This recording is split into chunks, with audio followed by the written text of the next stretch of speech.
This project is led by Dr. Lady Rios Vega, an occupational therapist and principal investigator at the Jefferson Autism Center of Excellence.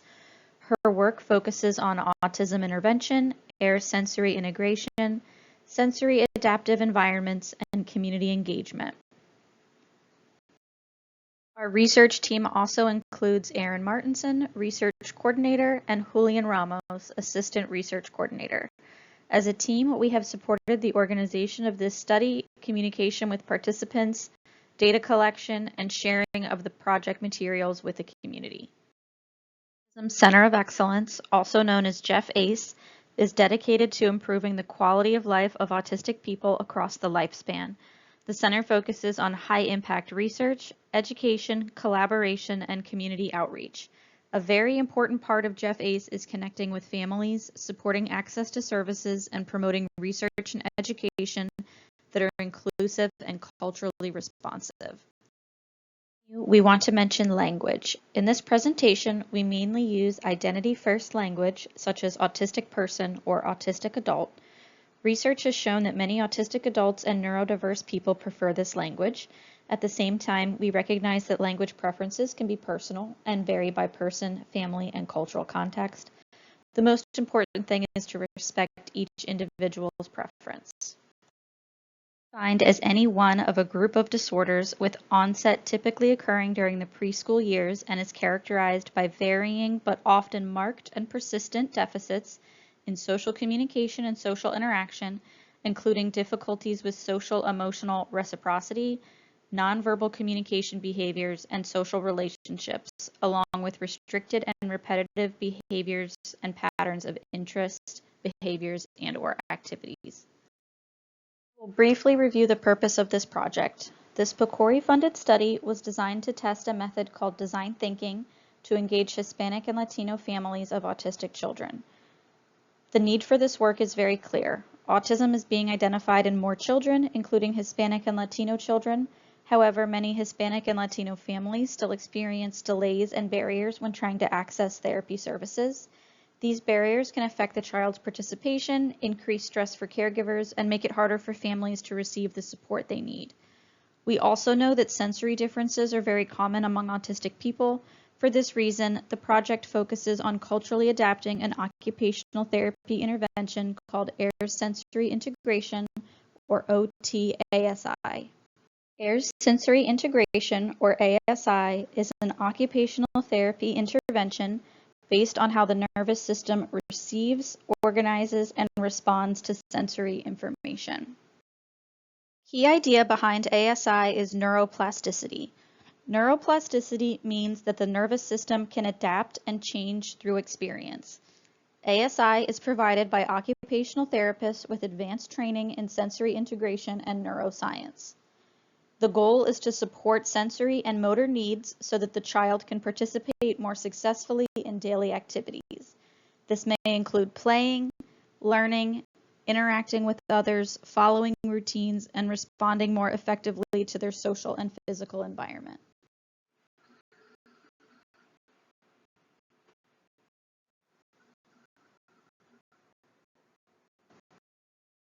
The study had three main goals.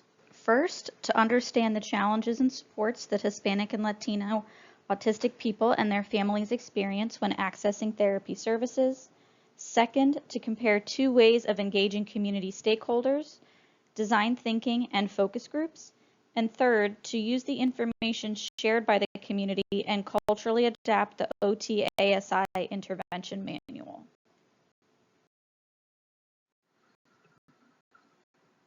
The study had two main parts. Part, we listened directly to the community. The project was also supported by 3 community advisory boards. These boards included Hispanic and Latino parents of autistic children, Hispanic and Latino autistic adults, teachers, occupational therapists, physicians, and cultural experts. These groups help guide and support the project over time. The participants in the study included Hispanic and Latino parents or caregivers of autistic children, Hispanic and Latino autistic adults, teachers, and occupational therapists who work with autistic children and their families. In part 1, we compared 2 types of engagement sessions. A total of 16 in-person sessions were held between November 2024 and September 2025 in community organizations in Philadelphia, New Jersey, and Delaware. 8 sessions were focus groups. These were semi-structured group conversations led by a facilitator. The other 8 sessions used a design thinking approach. In those sessions, participants moved through steps such as empathizing, defining the problem, generating ideas, creating possible solutions, and testing or evaluating those ideas. After the sessions, participants completed a survey called the Stakeholder-Centric Engagement Evaluation, or SCEE. This survey measured how often and how well the session worked in 10 key areas. The team also analyzed audio recordings from the group discussions. Now we will move into the results from the first part of the study. 130 people participated in part 1, 63 participants attended a focus group, and 67 participants attended a design thinking session. Most participants were parents or caregivers, but the study also included teachers, occupational therapists, and autistic adults. The majority of participants identified as Hispanic or Latino.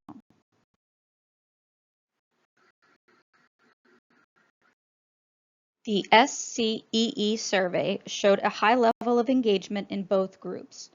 Overall, the scores were 4 or higher on a scale from 1 to 5, which suggests the participants had a positive experience in both types of sessions. The design thinking group scored higher in areas related to acting on participant input and mutual learning. The focus group sessions also had comparable scores in areas such as respect and transparency. This tells us that both methods can be useful for listening to the community, but design thinking may be especially helpful when the goal is to promote active participation and shared problem solving. For the surveys, the research team reviewed the audio recordings from the group discussions. The team identified key themes that appeared across the sessions. These themes were then used to guide the cultural adaptations made to the OT ASI manual. 6 themes were identified in both the focus groups and the design thinking sessions. 2 themes were found only in the focus groups, and 1 theme was found only in the design thinking sessions.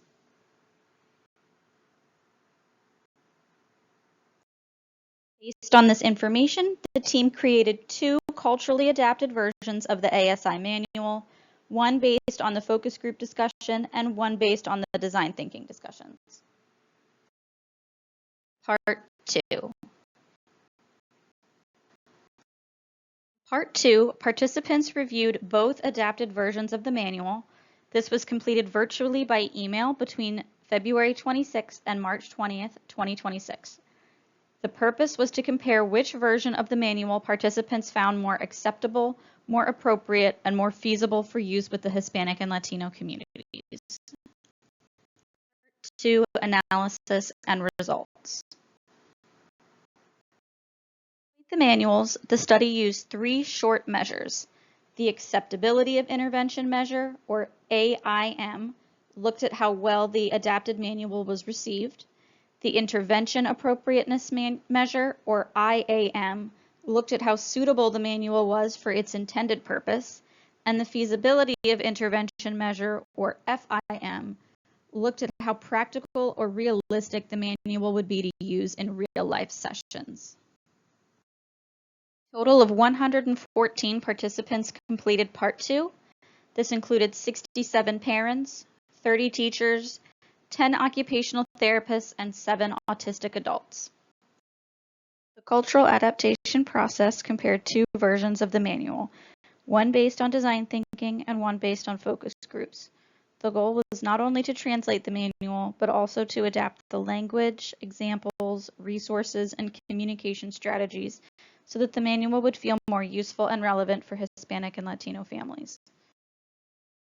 The ASI Intervention Manual Adaptations. Using the 6 common themes identified across both types of sessions, both adapted manuals included several similar changes.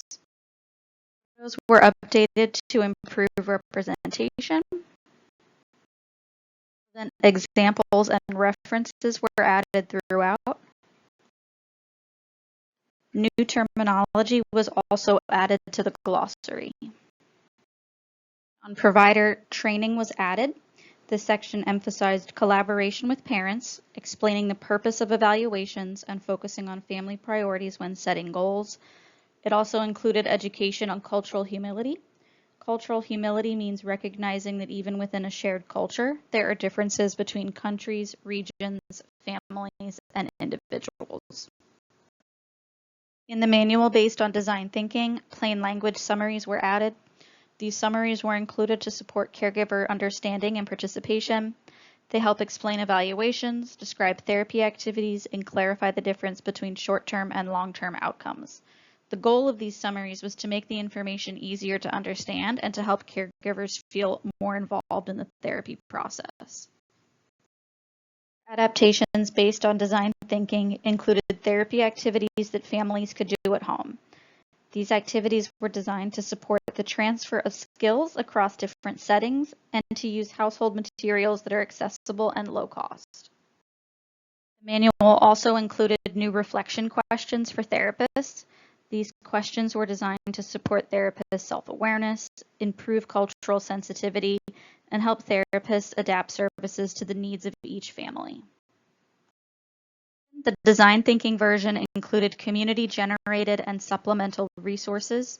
These included diagnostic resources, sensory-friendly community programs, caregiver support groups, and resources for Pennsylvania, New Jersey, Delaware, and national organizations.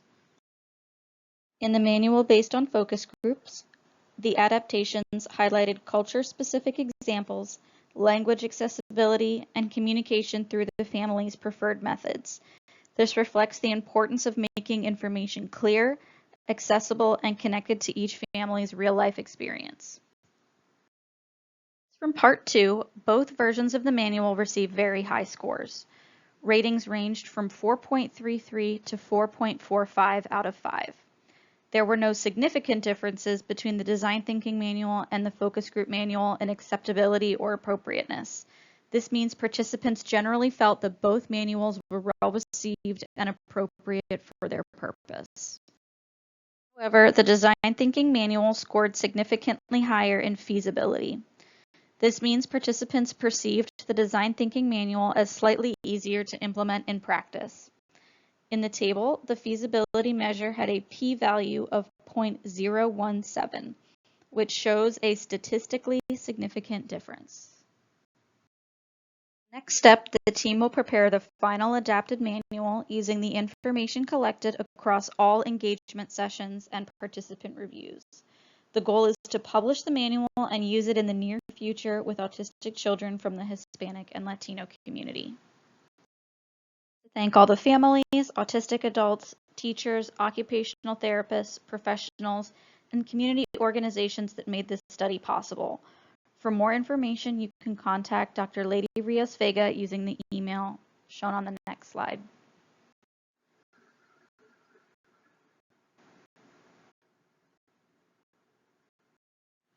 Before ending, we want to share a few resources that are available.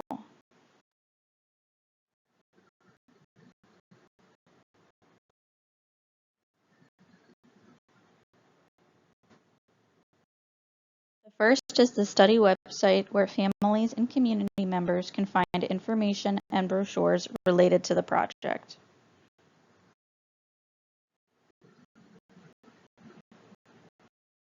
There are also English and Spanish resources about understanding autism and sensory needs. This material can be helpful for families and professionals who want a clearer introduction to how sensory needs can affect everyday life.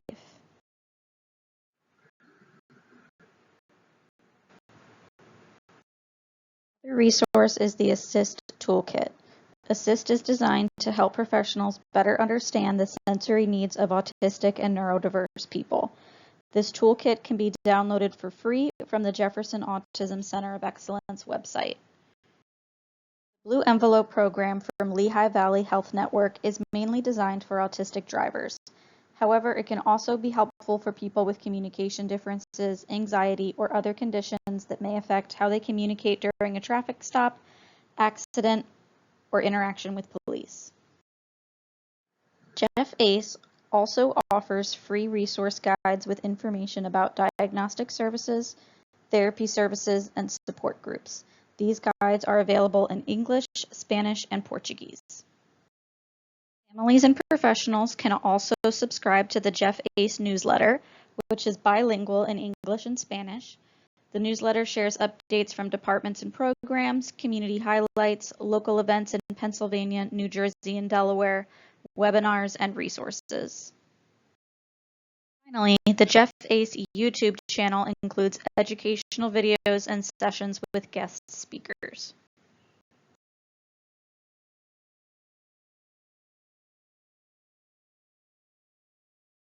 This is used for this presentation. Thank you.